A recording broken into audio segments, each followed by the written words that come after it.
this is the worst thing. This is why I can't be a journalist, and I don't protest to be.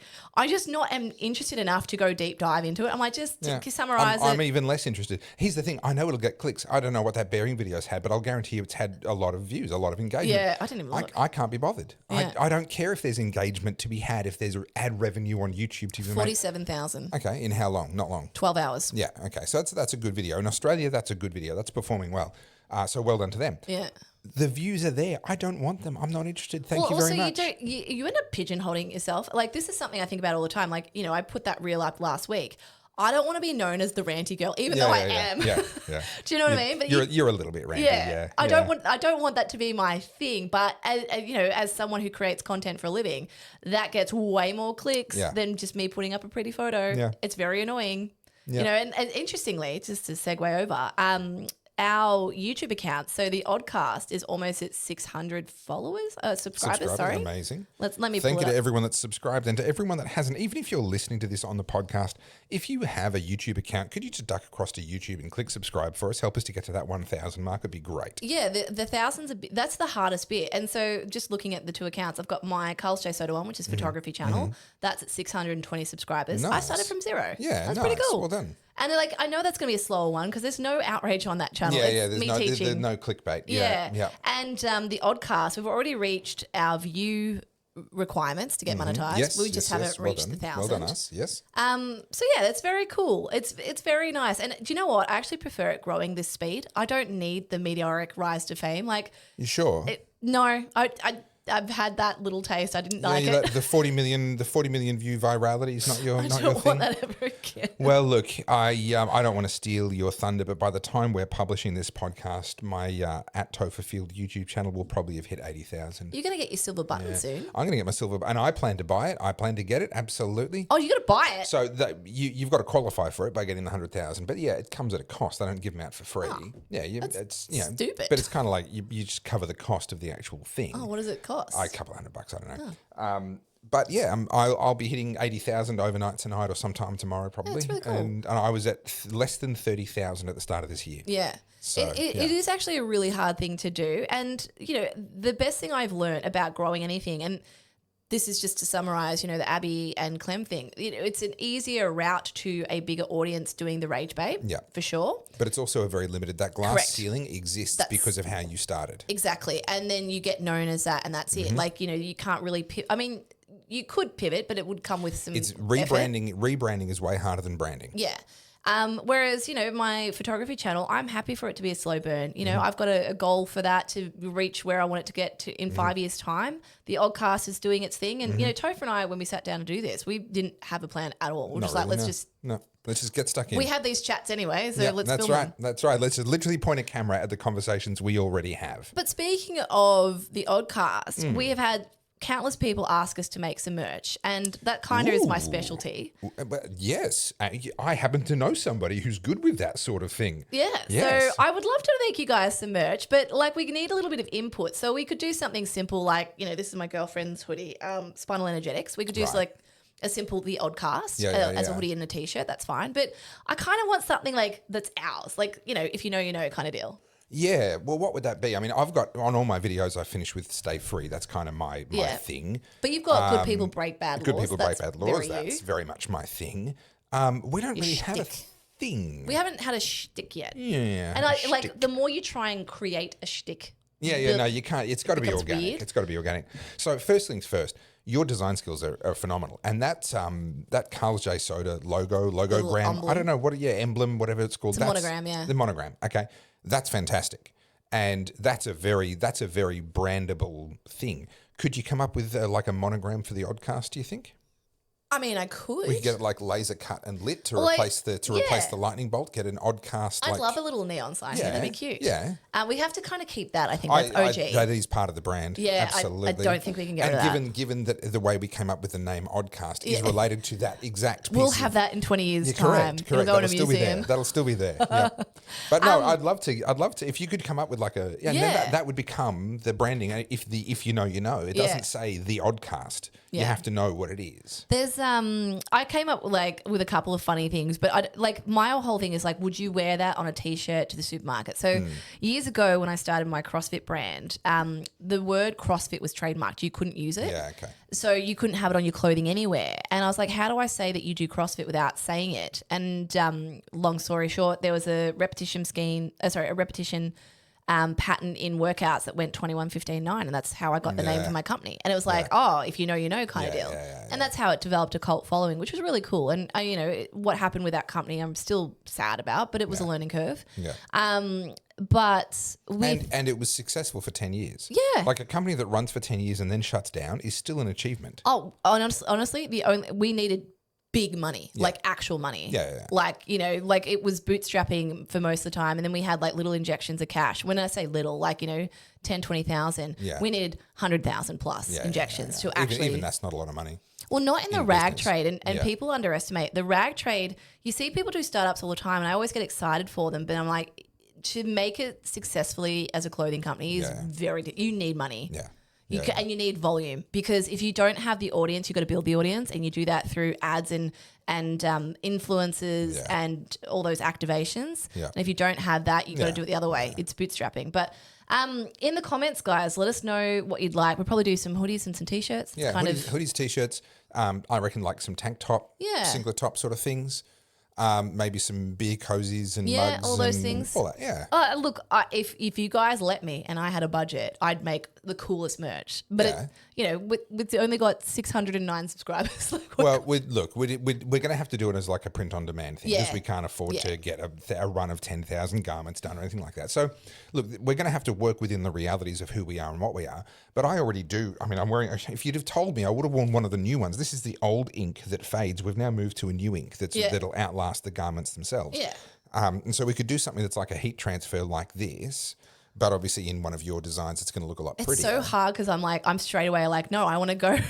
I want to do it from scratch. I'm going to choose the fabric. I'm going to choose the drawstring. Let's work with. We will get to the point. The Oddcast will get to the point where it is so big that we are doing the kind of volumes where you can do all of that. Do you know what? But not yet. I really miss creating like that. I loved it. I'd go to China. I'd go and just pick up all the different fabric swatches and just come back and just sit there and just be let my imagination run wild. So I went to Guangzhou when I was trying to get the go-kart business started. That was killed by COVID. That's kind of my equivalent story to you losing the clothing business that you had. We had $5.5 million investment ready to go. We had planning approvals. We had all the engineers' drawings. We had the whole thing quoted out, and then COVID progressively fucked us over a couple of years, and eventually we all just had to walk away. But as part of that, I was developing the clothing and the apparel that was going to go with the brand. It was beautiful. And I wanted every piece of clothing to have function as well as form. So they all had to have technical elements that spoke to their purpose as a driver's garment. From the soft shell jackets that we had, through to the way the gloves worked, the particular shoes that we had, everything had features that was that's because it's for drivers, right? And so I was over there in Guangzhou and I'm looking at all the samples and all the nonsense. And there's all the rubbish manufacturers. Yeah. This is a huge trade fair. There's all the rubbish manufacturers. But then there's also... Did you go to Canton? Went to Guangzou. Canton market. The Canton. It's that huge. It's incredible. It's huge. Is it Canton? Have I said that right? Canton, I think. Yeah. Anyway, it's. I went to that. And I'm still getting emails from. Are you coming this year? I mean, Mr. Field, we would like to see you. Do you know what? I'm going to go on to the climate thing in a second, just as a segue, but or as a tangent time. When we talk about sustainability here in Australia, I think Australians need to go take a trip to China and just see the scale. Yep. And realise that most of what we think we've done to save the environment and reduce emissions has actually been to export them to China. The reason why China is as big of an emitter as it is because they're doing all our manufacturing for us. Yeah. Because we stopped. We didn't stop the emissions, we offshored them. Anyway, I'm walking through this building, looking at these shoes and everything, and in amongst them you find the good manufacturers. And there are some, there's some exceptional ones. The top shelf shoes that we're paying hundreds of dollars a pair for, sneakers over here, are coming out of factories next door to the ones that are making the absolute rubbish, right? They're all coming from the same place. And you go through and you realize that these shoes that are absolutely top shelf materials, top shelf glues, really nice designs, etc., $9 a pair. And we're paying 250, 300 Australian. A lot of it is also volume though. Whenever I went over there, what people don't people maybe underestimate or maybe just unaware, there's like dedicated towns to sections of clothing. So, for example, this is the denim district. Correct. This is the activewear district. Yep. And I started activewear before it became like kind of as big as it is now. Yeah. And there's way bigger suppliers now. But there a lot of those places, like, you know, they'll be like, oh, we make for Lululemon. Or you go in there and they're not allowed to say they that. don't say who they, but you find the discarded thing and with the cuts through it.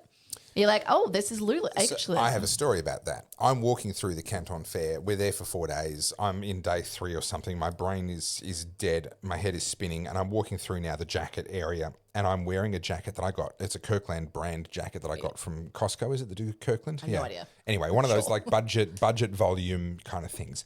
And I'm wearing this soft shell jacket. And I see my jacket hanging as a sample. And I walk over and it doesn't have the Kirkland logos on it, but I look at every single detail is identical. Yeah. These are the guys that make this jacket. Yeah. And I'd paid about $55 Australian, which was pretty jolly cheap. Yeah. You know, for it. It was a decent garment. I liked it. It was a good jacket. And I think in the sorts of volumes, you know, once you got above 10,000 units, we were talking like $7-8 US, you know, for that.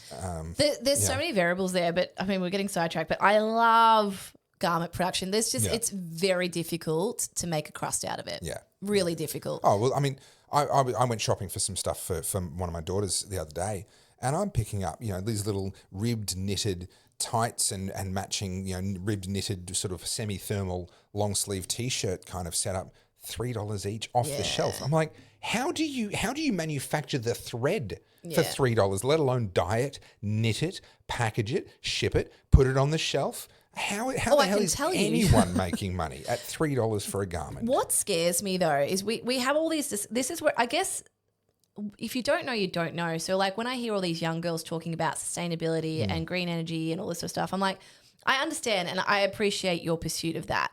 But when you go and see it on the scale like it is, and that's just China, India and Bangladesh are worse. Another scale again, yeah. At least China, there is somewhat of like a commercialization with it. India and I think there's manufacturing in Pakistan too, but Bangladesh, nothing. Pakistan. Yeah. There is no precautions. It is proper slave labor. And when you go into Shenzhen, right, you go past there's the factories that they want you to see. Yeah.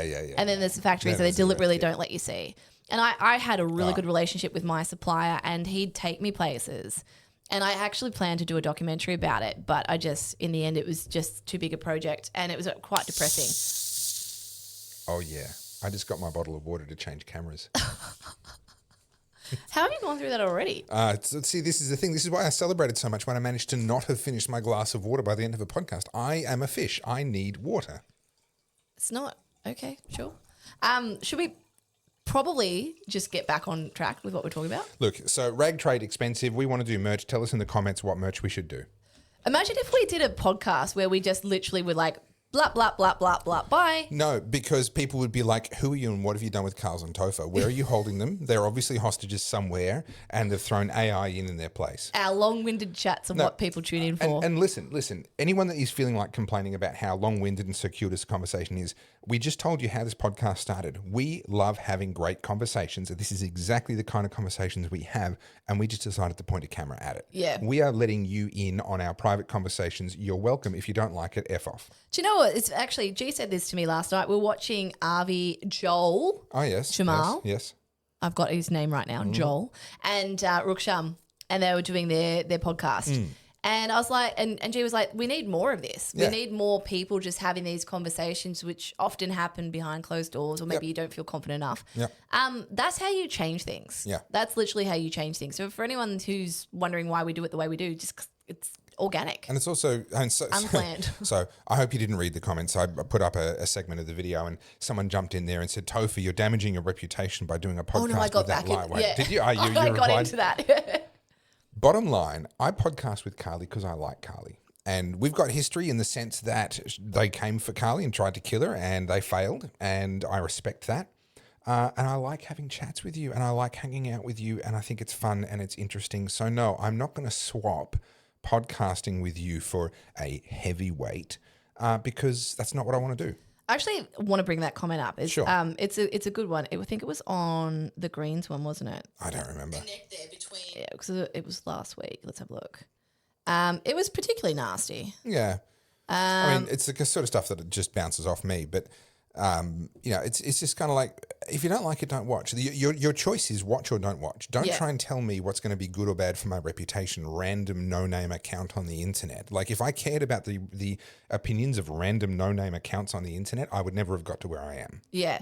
What I find interesting though is, this goes for all of you guys. If you want these kind of platforms to exist, you need to let them happen in a way that's organic and it unfolds. You can't be like, okay, you need to do this, but do it this way. This is how I need it to be. Bottom line, if we stop having fun, we will stop doing it. Well, yeah, it just becomes boring. If it becomes boring for us, if this starts to feel like work instead of fun, we will not continue. Yeah. It's that simple. We do this because we like it. It's fun. If you don't want to watch, don't watch.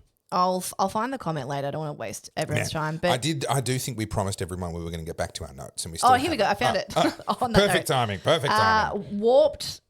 Warps Mac or whatever. Topher, you really need to distance yourself from this lightweight, inane Carly Carls. She may be giving you exposure through her socials, but this comes at a great cost to your own credibility. I hope you can see this and not become inured to these types of perceptions of association. Which is hilarious to me because, except on Instagram, I believe I absolutely thump you in terms of social following. So the idea that I'm like using you for the exposure is laughable. I'm using you. But also, like, I do this because I like it. Well, and imagine that. Imagine doing something purely because you enjoy it. Yeah, I without mean, crazy, like some underlying right? intentions. And this idea that I hope you don't become inured to these perceptions. What, your perceptions, Mr. Warped? Like you've already told me your perceptions are warped in your username. Well, your comment was nice. I wouldn't be here if I cared about perceptions of strangers on the internet. Also, FYI, I have a way bigger following online than Carly. I podcast with her because it's fun. If you don't like it, F off. Yeah, and so that is literally my opinion. My response was, what's truly inane is your comment. Topher and I have been working together since 2021, from Frontline Resistance to Lockdowns, Battleground Melbourne. I helped produce it. Yep. And I design his merch, his books, and the whole lot. So spare me the condescending tone. Your problem isn't the podcast. It's that a woman who doesn't kiss your intellectual ring dares to speak. You want Topher in a tower surrounded by sycophants so you can feel clever for understanding the big words? God forbid he has a real conversation with someone who challenges the format and makes it accessible. Mm-hmm. If this show offends your delicate sensibilities so deeply, why are you still watching? Hate watching is a full-time job, hey? You could always reclaim your time and go do something productive, or is a bit of trolling all you got. I'm much better in the written word. Oh, lean into it. Yeah. Lean into it. So, yeah, anyway, we do it because it's fun. And what's also fun is getting back to our notes. All right, so I don't want to talk about bloody Liberal Party for a second. Listen, we have to. Can we go international for a bit? All right, then we'll come back. All right, let's talk quickly about the drug scandal. Okay, so this is hilarious to me. We've talked before about the fact that I don't jump on. Excuse me, that's the bubbles. The bubbles are coming back. It's sparkling water. I don't do breaking news. I don't jump on. Pardon me. He needs to burp. I told you this is going to happen. Do that or the other end. Sparkling water might have been a bad idea, but it was funny. I got my little comic moment, so that was what I really wanted the sparkling water for. I don't jump on breaking news because if everyone else is already talking about it, what value am I bringing, right? It wasn't until I saw the media try and run the cover-up that I was like, okay, now this is a story that I'm actually interested in. And so I did a very sarcastic, tongue-in-cheek video talking about the fact that Macron, Starmer, and Merz, the newly appointed German chancellor, were caught on camera on a train out of Kiev, taking a train, by the way, because the skies aren't particularly safe, obviously. So people are like, oh, why were they on a train? Must have been a setup, blah, blah. No, they're on a train because you don't want to be flying a commercial airliner that close to a war zone where planes are getting shot down. Like, that's generally considered to be bad for your health. So they had a meeting in a boardroom on the train, and they then let the press in. And we see them, the press have already got the cameras set up, blah, blah, blah, and they're coming back through, and they realize that on the table where they've had their meeting, there is, and it is a tissue. It is a tissue. We'll get to that in a second. And a drink stirrer I'm now, for those that are listening, I'm now doing bunny ears with my fingers because that was not a drink stirrer. The tissue, so this is, don't ask me why I know this, but junkies will put their baggie of powder inside a tissue or a serviette or a fabric or paper that they can wrap around it because it doesn't slide around in their pocket as much and it's less likely to fall out. And if it does get seen, it's not as conspicuous. This is really niche knowledge. Yeah. Don't ask me why I know. So they've put that on the table. Yeah. They've scooped out the nose beers and used this supposed drink stirrer, which is a very lopsided, like a little one-sided thing on the end. It does not look like a drink stirrer at all. It is a nose beers spoon. And so they sit down and they're giggling away like schoolgirls. They are way And too their happy. eyes are literally pinging out of their It's heads. so funny. But the claim that it was a tissue and a drink stirrer might have had more credibility were it not for their efforts to make them disappear. I know. It is so awkward. It was so funny because there's two angles of it. There's like, there's multiple angles. Yeah, multiple angles, yeah. And the German chancellor, he sits down and he moves his folder, and then obviously the stir is there. I'm going to use your pen as an example for those that are watching. For those that haven't seen the video, what he does is it's sitting on the table and he grabs it with both hands and he holds it like this. So he's literally covering the entire object. Now, who sits at a table with a dirty used drink stirrer, or a clean one for that matter, and decides, I don't want that in the cameras. I don't want that in the shot. I'm going to clean up the table by holding it, by strangling it with both of my hands so that no one can see any part of it. I will grab this piece of paper. What a ridiculous thing. And then, so we sit there, I'll move my iPad so you guys can see, and in front of Macron, who's, dating a trans man, is allegedly. You guys can't really see, is like a tissue like that.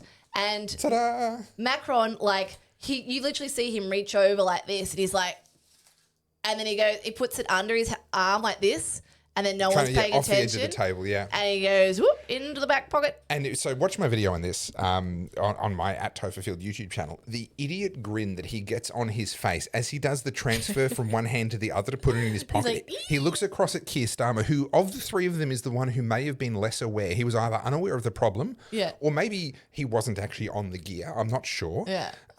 But he wasn't aware of what was going on behind him, and Macron is moving this bag. And again, if you've decided for aesthetic reasons to remove a serviette off the table, you grab the serviette, put it to one side, or throw it in the corner. Or you're not trying to be like all. He's not trying to make sure no one sees it whilst he moves it from one hand to the other. And he's sure not doing a schoolboy idiot grin. You got away with that one. I'm pretty sure that was smooth. That was smooth.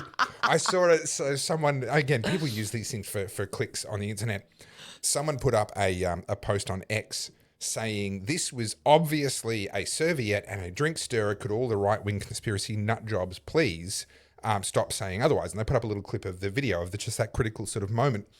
And then at the end of the video, they put up a movie poster, and I didn't pay enough attention to the movie poster. It was like a magician's, like the Prestige or whatever, like a magician's movie poster, and they'd AI'd the faces of Merz and so forth. So the post was obviously satirical, but it was straight until that poster came up. And you thought that's what he was really saying until that poster came up.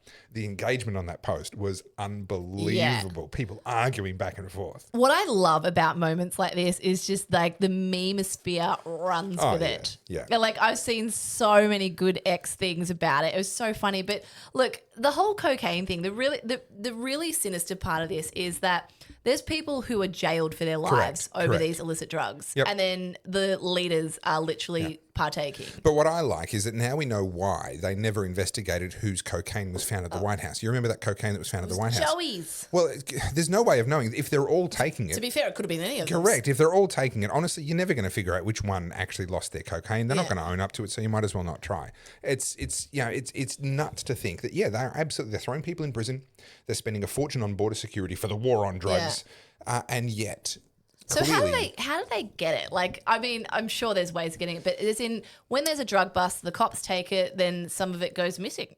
So I happen to be friends with someone who did hard jail time, who tells me about their time supplying substances to a number of people, including, by the way, a much younger Daniel Andrews, allegedly. Again, this is hearsay. This is what he says to me. But he has done hard time, and they bring it in the same way that all the other criminals do, but it just comes down to them. They've got the connections into those markets where they can make more money. So they supply those people, although Daniel Andrews was allegedly a notorious non-payer. You couldn't let him have anything on credit. That's a risky game to play. I am so innocent in this sense. I have never done those kind of drugs. I don't know anything about it. But for the record, I've never done them either. No, but I just think it's funny because in my head, maybe I've watched far too many movies. Like, I don't want to owe a debt to a drug dealer. I feel like that doesn't end well for me. Not a good idea.